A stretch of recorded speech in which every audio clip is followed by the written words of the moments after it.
아직은 조금 남았는데요. 설날 아이들이 할머니 할아버지에게 세배하면 뭘 받죠? 네, 세뱃돈 받아요. 생각만 해도 입에 웃음이 지어지는 겁니다. 세뱃돈. 세배를 하는 날인지 뭐 용돈을 수고하는 날인지는 모르겠지만 아무튼 세배는 뒷전이고 아이들 보면 뭐 세배하자마자 손 쭉 내밀고 돈부터 달라고 하는 아이들이 부지기수죠. 어린 아이들 보면은요. 그런데 그래도 돈을 아는 아이들은 좀 괜찮아요. 그런데 아직 돈을 몰라.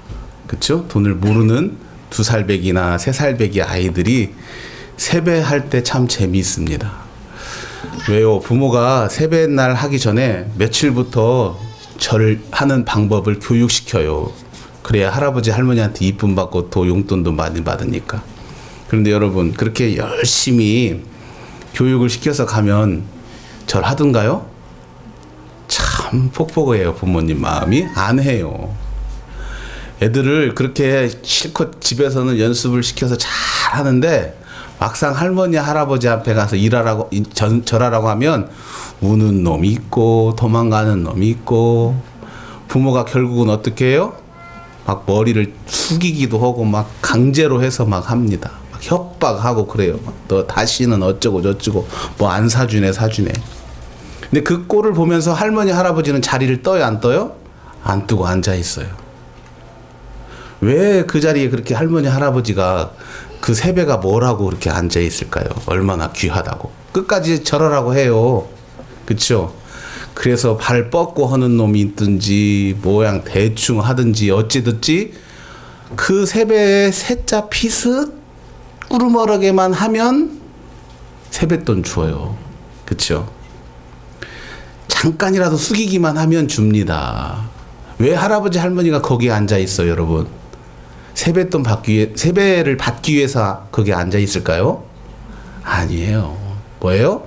세뱃돈 주고 싶어서 계속 시키잖아요. 너 안 해 이놈아, 너 안 줘, 안 줘. 너 세배하면 안 줘, 세배 안 하면 안 줘. 라고 계속해서 다그치는 것은 그 손자의 세배를 받고 싶어서라기보다도 그 손자에게 꼬깃꼬깃 숨겨두었던 용돈을 주고 싶어서 그렇습니다. 여러분 감사는 바로 이러한 세배예요. 세배. 하나님이 우리에게 감사하라고 강요하십니다. 구약시대에 20살이 넘은 장년들은 1년에 3번 어디를 가야 돼요? 성전에 올라가야 돼요. 의무사항이에요.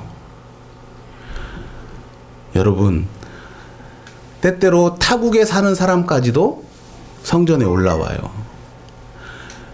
하나님께서 이스라엘 백성들이 눈만 뜨면 성전 찾아오니까 1년에 3번 찾아오라고 의무감으로 해주셨겠습니까? 얼마나 안 오면 니들 꼭 3번만큼은 성전에 오라고 했을까요? 내버려둬도 막 20, 30번 찾아오는데 야 3번은 꼭 와야 라고 하겠습니까? 아니요. 하나님이 이스라엘 백성 너희들은 어떻게 하든지 3번은 와. 제발 나에게 와. 라고 강요하신 거예요. 왜요? 안 오니까. 법으로 정해놓고 우리 예루살렘 이스라엘 안에 살든지 밖에 살든지 어찌됐건 무조건 와. 라고 말하고 있는 거예요. 왜요? 자기한테 와서 양 바치고 비둘기 바치고 소 바치라고요? 절 받고 싶어서 하나님이 그렇게 죽어도 무슨 일이 있어도 아무리 멀리 있어도 3번 이상은 오라고 그렇게 강요하고 계실까요? 아니요. 하나님도 세뱃돈 주고 싶어서 그러시는 거예요. 하나님도 이스라엘 백성에게 세뱃돈 주고 싶어서 그렇게 강요하고 있었던 거예요. 도대체 오늘 우리에게는 무엇을 주시기 위해서 이렇게 감사하라고 강요할까요? 왜 이렇게 치장하고 감사하고 왜 하나님 앞에 시간 드리고 왜 하나님 앞에 우리가 헌금 드리고 왜 하나님 앞에 진정으로 너희가 감사해라 우리는 농사도 안 짓는데 추수감사할 나는 보리도 안 짓는데 맥주감사 왜 이렇게 감사하라고 할까? 도대체 무엇을 주고 싶으실까? 오늘 저와 여러분 함께 찾아보기를 원합니다. 먼저 본문, 짧은 본문이지만 이 본문 가운데 우리가 좀 더 깊이 생각해야 할 게 있어요. 오늘 본문을 보면 두 가지 하라라는 말을 등장시키고 있어요. 무슨 말이냐? 무엇을 하든지 말에나 일에나 예수 이름으로 하라라고 하고 있어요. 말에나 일에나 엔 로고스 엔 에르곤, 에르라는 말이 땅 농사라는 말이거든요. 일이라는 말이죠. 말을 하든지 행동을 하든지 무엇을 하든지라는 말이에요. 이 말은 그냥 관용적인 표현으로 우리 삶의 전체를 다 통틀어서 우리의 삶의 전체를 다 통틀어서 어떻게 하라고요?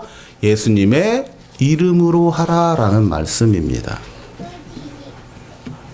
여러분, 그리스도인에게 중요한 게 우리가 세상 일은 세상 기준으로 해결하고 하나님의 일은 하나님의 기준으로 하는 것이 결코 아니다라는 사실이에요.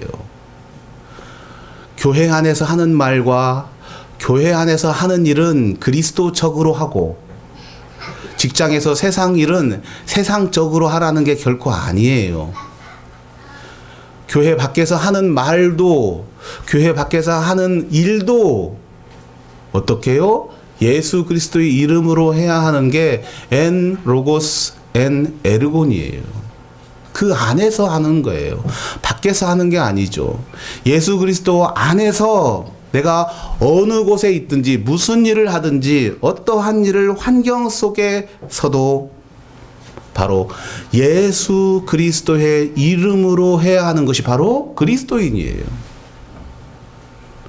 만약에 우리가 세상 일은 세상 일로 하고 그리스도인은 그리스도인으로 한다면 여러분, 우리는 7분의 1밖에 그리스도인이 아니에요. 일주일에서 6일 동안 세상에 살면서 세상의 기준으로, 세상의 언어로, 세상의 행동으로 한다면 여러분, 우리는 세상 사람이죠. 결코 그리스도인이다라고 말할 수 없습니다. 환경이 변하면 따라 변해버리는 카멜레온의 색깔을 가지는 것은 그리스도인이 아니에요. 언제 어느 곳에 있든지 변하지 않는 그리스도의 색, 예수 그리스도의 색을 가지고 있는 자만이 그리스도인이라 말할 수 있습니다. 바로 그러한 색을 지닐 수 있는 우리가 되어야 합니다. 바로 그리스도의 색, 변하지 않는 그리스도의 색, 그 색깔을 가지고 있는 자만이 온전한 그리스도인의 삶의 모습을 살았다라고 할 수 있어요. 주일날만 그리스도의 색이 아니라 일주일 내동 매일매일 1년 내 삶의 전체를 통해서 변하지 않는 그 색을 가질 수 있는 저와 여러분 되시기를 원합니다. 여기 안에서 보면 예수 그리스도의 이름으로 라는 말이에요. 의로라는 말은 원어로 N이라고 제가 다시 한번 말했는데요. 이 말은 어디 안에 누구누구와 함께 무슨 힘으로 라고 이야기를 하고 있어요. 그러니까 우리가 이 세상에서 우리의 언어와 우리의 행동, 우리 삶의 전체의 모습을 예수님의 힘으로, 예수님과 함께, 예수님 안에라는 뜻입니다. 사실 이 말씀은 더 이상 이 말씀 이외에 다른 것들이 필요 없는 완벽한 그리스도인으로서의 율법이에요. 그렇잖아요. 어느 곳에 있든지 내가 예수님과 함께하고 예수님 안에 있고 예수님의 힘으로 한다라고 한다면 더 이상 무엇이 필요합니까? 그렇죠. 완벽하잖아요. 그런데 오늘 본문은 이것 말고 또다시 플러스 하나를 더 해놨어요. 이게 마지막 종착지가 아니라 또 하나 더 말씀을 하고 있어요. 그게 뭐예요? 그 하반절이에요. 우리 같이 한번 읽어보실래요? 시작. 그를 힘입어 하나님 아버지께 감사하라. 그냥 너는 말에나 일에나 모든 것을 예수의 이름으로 하라라고 하고 끝 해도 여러분 퍼펙트해요. 더 이상 필요가 없어요. 완결해요. 그런데 그 다음에 바울은 그 글을 쓰고 난 다음에 왠지 무엇인지 공허함을 느꼈던 것 같아요. 그래서 다시 한번 더 붙입니다. 뭔가 부족한 그 무엇, 바울이 생각하기에 예수의 힘으로, 예수와 함께, 예수와 안에라고 하는 그 모든 것을 통틀어서 고백했던 신앙의 고백 가운데 또 하나 부족했던 바울 마음속에 있는 그 조그마한 공허함, 무엇인지 다 채워줄 수 없는 그 무엇, 그게 바로 오늘 본문에 이어지는 그를 힘입어 하나님 앞에 뭐 하라고요? 감사하라 라는 사실이에요. 힘입다 라는 말은 무엇입니까? 예수를 통해 라는 말이에요. 통해서. 사도 바울이 예수님의 이름으로 모든 것을 하라 라고 하고 난 다음에 그 여운 속에서 남겨진 또 하나 더 해주고 싶은 이야기, 예수님을 통해서 하나님 앞에 뭐 하라? 감사하라 라고 하고 있어요. 감사하라. 예수님의 이름으로 모든 일을 행한 완벽한 신앙이니 그 삶에 하나 더 붙여야 하는 감사. 도대체 왜 이렇게 하나님은 감사를 강요하고 있는가? 그 유익에 대해서 좀 더 구체적으로 살펴봅니다. 먼저 감사는 믿음의 표현이기 때문에 그렇습니다. 여러분, 우리가 잘 알고 있는 누가복음 17장에는 예수님이 사마리아와 갈릴리 사이를 지나가시다가 문둥 나병 환자들이 우르르 예수님에게 쫓아와요. 이들이 왜 갈릴리와 사마리아에 살아요? 어느 쪽에도 속하지 못하기 때문에. 서로 동네에서 쫓아내니까 그 경계해서 살고 있는 거예요. 어느 누구로부터도 인정받지 못하고 받아들이지 못하고 함께하지 못하는 그들. 예수님이 어떻게 해요? 그들에게 제사장에게 가서 보여라 라고 말합니다. 왜 뜬금없이 낫게 하지 않고 제사장에게 보내냐면 그때의 나병 환자입니다, 아닙니다 라는 결정을, 그리고 공동체로 이렇게 받아들이는 것을 제사장이 결정을 해요. 그러니까 자네는 지금부터 나병 환자야 라고 제사장이 이야기하면 그는 공동체에서 쫓겨나는 거예요. 있든지 없든지 그것이 중요한 게 아니라요. 제사장이 그것을 판명하는 거예요. 그러니까 나병 환자들이 제사장한테 보여라 라고 하면 그게 무슨 말이에요? 이제 내가 다 나아서 누구한테 가요? 내 아내한테 가고, 내 자식한테 가고, 내 부모한테 가고, 내 공동체한테 돌아가는 거예요. 그 소식을 듣자마자 뭐예요? 10사람이 양 쫙 제사장한테 가잖아요. 그렇게 달려가다가 한 사람이 멈칫하죠? 발걸음을 멈추고 어떻게 해요? 예수님에게 돌아옵니다. 그리고 그 예수님에게 뭘 해요? 감사를 해요. 누가복음 17장 19절 말씀, 우리 같이 앞에 있으니까 읽어보실래요? 시작. 그에게 이르시되 일어나 가라, 내 믿음이 너를 구원하였느니라.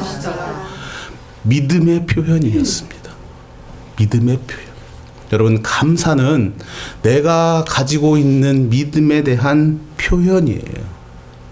그 믿음을 표현했던 유일한 사마리아 그 사람은 병을 고침받는 게 아니라 무엇을 구원받았다라는 사실입니다.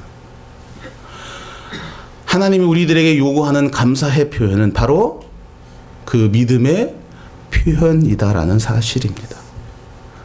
여러분, 사랑하면 표현해야 합니다. 사랑하는데, 좋아하는데 표현하지 않으면 그 가치가 제대로 발휘할 수 없어요. 제 큰아들이 2학년입니다. 학원에서 마음에 드는 친구를 만났나 봐요.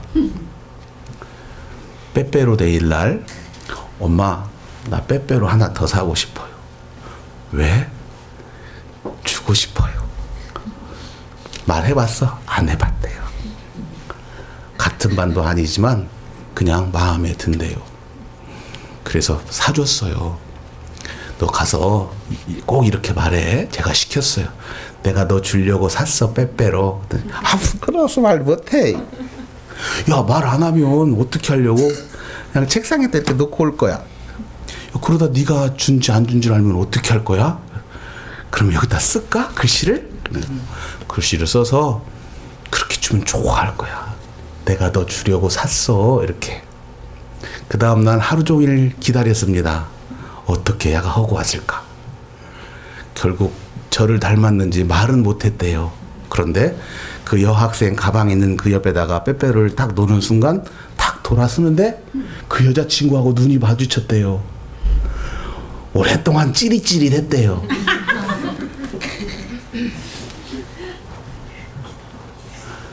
오래 했대요. 제 생각에는 그냥 찌릿하고 말았을 텐데 그 친구에게는 오랫동안 서로 정지 상황이었겠죠. 여러분, 사랑도 표현해야 그 상대편이 내 마음을 아는 것처럼 우리가 하나님을 여러분 어떻게 사랑하고 있는지, 여러분의 믿음을 어떻게 표현하시겠습니까? 그게 바로 감사예요. 하나님은 여러분에게 사랑받고 싶어 하십니다. 여러분, 사랑하는 사람이 핀 사주는 게 좋아요? 싫어하는 사람이 봄을 사주는 게 좋아요? 감사는 크고 작은 게 아니라 내가 정말로 좋아하는 사람이 나에게 좋아한다 표현하는 그것을 원하십니다. 이 시간 하나님 여러분에게 감사의 표현 동안 믿음을 보고 싶어 하십니다. 그 하나님의 손에 이쁜 핀 주어줄 수 있는 여러분 되시기를 소망합니다. 하나님이 여러분에게 바라고 있잖아요. 야, 나 이쁜 거 핀 하나 사줘. 여러분의 사랑을 하나님의 손 가득 담아줄 수 있는 저와 여러분 되시기를 원합니다. 감사는 믿음의 표현이. 두 번째, 감사는 축복을 동반합니다. 존 밀러라는 사람이 이렇게 말합니다. 사람이 얼마나 행복한지에 대한 것을 그 감사의 깊이에 달려있다라고 말입니다. 다시 말하면 사람이 내가 얼마나 행복한가라는 것을 결정하는 그것이 감사의 깊이에 따라 결정난다라는 사실이죠. 세상 사람들이 정말로 모두가 원하는 것, 어느 누구도 이 행복이라는 것을 바라지 않는 사람은 없습니다. 세상에 살아가면서 행복 바라지 않는 사람이 어디가 있어요? 특히 요즘 우리 세대에서 최고의 키워드가 여러분 행복 아니에요? 이제 물질 아니잖아요. 지금 우리가 살아가고 있는 이 시대에서는 물질보다도 행복이 더 우선순위잖아요. 몇 년 전까지만 해도 먹고 사는 게 최고였지만 이제 더 이상 아니잖아요. 이제는 행복도요, 과거에는 가족, 친척, 우리의 행복에서 이제는 나의 행복으로 돌아서고 있는 시대예요. 저는 좋은지 나쁜지는 모르겠지만 시대의 흐름과 문화의 흐름이 어쩔 수 없지요. 바로 그 최고의 가치의 행복을 우리 사람들이 꿈꾸고 살아갑니다. 그런데 바로 그 행복에 대한 모습이 바로 감사로부터 출발한다라는 사실이에요. 여러분, 우리가 잘 알고 있는 성경의 기적 가운데 마태복음 14장에 나오는 오병이어 기적 여러분 다 아실 거예요. 그쵸? 뭐예요? 물고기 2마리하고 보리떡 5개로 많은 사람이 모였잖아요. 어른들만 몇 명이에요? 네, 그래요. 5,000명이나 모였어요. 이것을 해결할 수 없잖아요. 그러니까 예수님께서 제자들에게 야, 너희들 돈 얼마 있어? 너희들이 갖다 사서 먹여야겠다라고 생각하니까 시장도 멀고 도대체 할 수 없다라고 하니까 예수님께서 어떻게 하세요? 야, 혹시 너희들 중에 누가 음식 가지고 있는 사람 해봐라 라고 하니까 물고기 2마리, 보리떡 5개를 어린 소년이 가지고 있잖아요. 그걸 어떻게 합니까? 마태복음 14장 19절이죠. 우리 같이 한번 읽어봅니다. 앞에 있습니다. 시작. 무리를 명하여, 마태복음 14장 19절 시작. 무리를 아직도 안 나왔어요? 네. 마태복음 14장 19절이요.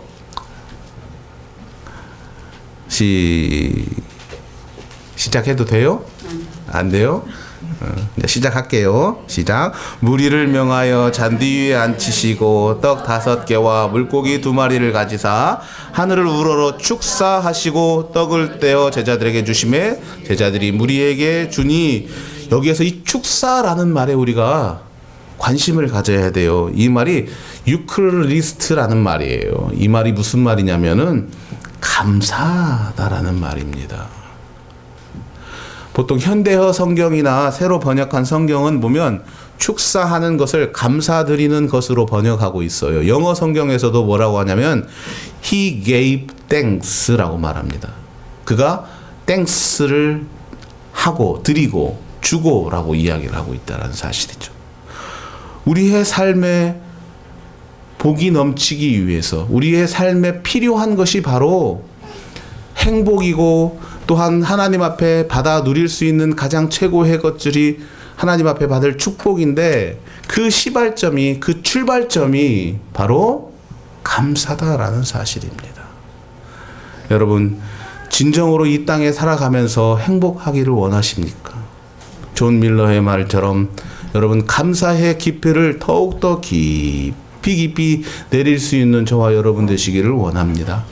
우리가 입으로만 감사하고 보이는 감사가 아니라 내 삶의 전체를 통틀어서 내가 존재하는 이유와 내가 이 땅에 살아가는 이유와 내가 숨쉬고 가는 이 땅의 모든 것들을 통틀어 깊이 감사하는 자만이 진정한 행복을 찾을 수 있음을 우리가 체험할 수 있는 저와 여러분 되시기를 원합니다. 마지막 세 번째로 감사는 기적을 동반합니다. 여러분 우리가 다니엘 잘 아실 거예요. 다니엘이 어린 나이에 바벨론으로 포로로 잡혀가서 그가 어떻게 생활했는지를 알 수 있습니다. 그가 어렵게 높은 고위 관직 총리까지 이르고 난 다음에 그의 삶의 변화가 없었어요. 끊임없이 하나님만을 중심으로 하나님만을 사랑하는 사람으로 살아갑니다. 그에게 위기가 닥쳤어요. 그를 시기하는 많은 바벨론 사람들이 자신의 왕을 신으로 섬겨놓고 이 세상에 어느 누구도 그 외에 왕 외에 다른 신을 섬기면 안 된다, 절하면 안 된다라는 법을 내립니다. 그리고 그것을 어겼을 때 사자굴에 집어넣읍시다 라고 말합니다. 그 이후에 다니엘의 행동이 바로 다니엘 6장 10절의 말씀에 등장하고 있습니다. 우리 같이 한번 앞에 읽겠습니다. 시작. 다니엘이 다시 한번 읽습니다. 읽어도 되나요? 아니요. 안 돼요? 이제 나왔어요? 예, 같이 읽습니다. 시작. 다니엘이 조서에 왕의 도장이 찍힌 것을 알고도 자기 집에 돌아가서는 윗방에 올라가 예루살렘을 향한 창문을 열고 전에 하던 대로 하루 3번씩 무릎을 꿇고 기도하며 그의 하나님께 감사하였더라. 여러분, 내 목숨줄이 조여오는 그 상황에서 다니엘이 하나님 앞에 감사하고 있는 모습이에요. 이게 어찌 감사할 일입니까?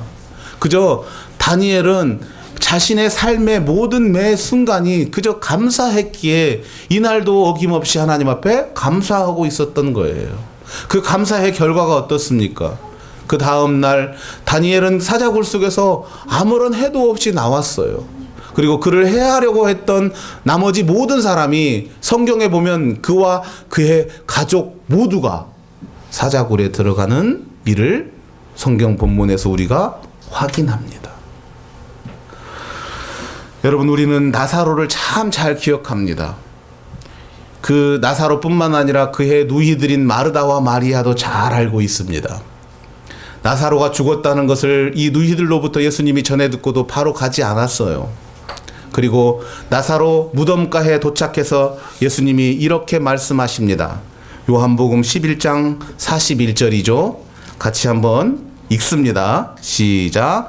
돌을 옮겨 놓으니 예수께서 눈을 들어 우러러보시고 가라사대 아버지여 내 말을 들으신 것을 감사하나이다. 여러분, 지금 예수님께서 나사로를 눈으로 확인한 게 아니었어요. 돌문만 열어놓고 바로 하나님 앞에 예수님이 감사하고 있는 모습입니다. 나사로를 구원해 주셨기에 그를 눈으로 확인하지 전에 이미 그 기적을 향한 감사를 드렸다라는 사실입니다. 바로 그 감사가 바로 기적을 만들어낸다라는 사실입니다. 오늘 말씀 결론 짓습니다. 오늘 우리가 추수감사절로 하나님 앞에 예배드립니다. 오늘 특별히 하나님이 우리에게 감사절을 제정하시고 우리들에게 지킬 것을 요구하세요. 왜요? 하나님이 우리에게 감사를 요구하고 있기 때문에 그렇습니다. 왜 그렇다면 하나님이 우리에게 감사를 요구하는 것인가? 바로 감사는 믿음의 표현이기 때문에 그렇습니다. 감사는 축복의 통로를 열릴 수 있는 바로 열쇠이기 때문에 그렇습니다. 감사는 우리가 바라는 소망을 성취하는 기적을 일으키는 시작이기 때문에 그렇습니다. 재밌는 이야기 하나 하고 마칩니다. 하늘에서 하나님의 명령으로 천사 2명이 각각 커다란 바구니를 하나씩 가지고 지상에 내려왔다고 합니다. 그들의 임무는 성도들의 기도를 바구니에 가득가득 담아서 하나님 앞에 올라가는 일이었었어요. 그런데 두 천사가 한 명은 소원을 담는 바구니, 또 한 사람은 감사를 담는 바구니였대요. 그런데 그 두 천사가 하늘로 결국은 올라가지 못하고 자신의 임무를 다 하지 못하고 실패했다고 합니다. 왜 그랬을까요? 소원을 담아야 하는 천사는 바구니가 너무 무거워가지고 올라가지 못했고요. 감사를 담아야 하는 바구니는 텅텅 펴가지고 그 바구니를 가지고 하나님 앞에 올라갈 수 없어서 비었다라는 이야기입니다. 여러분, 우리 신앙의 모습을 한번 살펴보시기를 바랍니다. 혹 우리도 하나님 앞에 끊임없이 소원은 아뢰지만 하나님 앞에 감사는 하지 못하고 있는 것은 아닌가 한번 생각해 보아야 합니다. 이번 주 여러분 추수감사절을 맞이해서 오늘 하루 예배 드리는 것으로 끝내는 게 아니라 이번 한 주 하나님 앞에 채워달라고 기도하는 것보다 나에게 가지고 있는 것에 감사하는 한 주가 되시기를 소망합니다. 내가 가지고 있는 부족한 것을 바라보는 것이 아니라 넘치도록 나에게 채워주셨던 것을 감사할 수 있는 한 주가 되기를 원합니다. 이번 주 여러분의 소원의 바구니는 텅텅 비고 감사의 바구니를 가득가득 채워볼 수 있는 신앙인의 한 주가 되기를 소망합니다. 이번 한 주 여러분 가정마다 바구니 2개를 이렇게 집에다 놓으세요. 그리고 한 주 동안 소원의 바구니는 텅텅 비게 놔두고요. 감사의 바구니에 이렇게 하나씩 적어서 한번 가득 한번 채워볼 수 있기를 원합니다. 아내를 만나서 감사, 자식을 주셔서 감사, 아침밥 먹어서 감사, 화장실 잘 갔다 와서 감사. 여러분 매 순간순간마다 여러분의 감사의 바구니를 이번 한 주 동안 너무 큰 거 하지 마세요.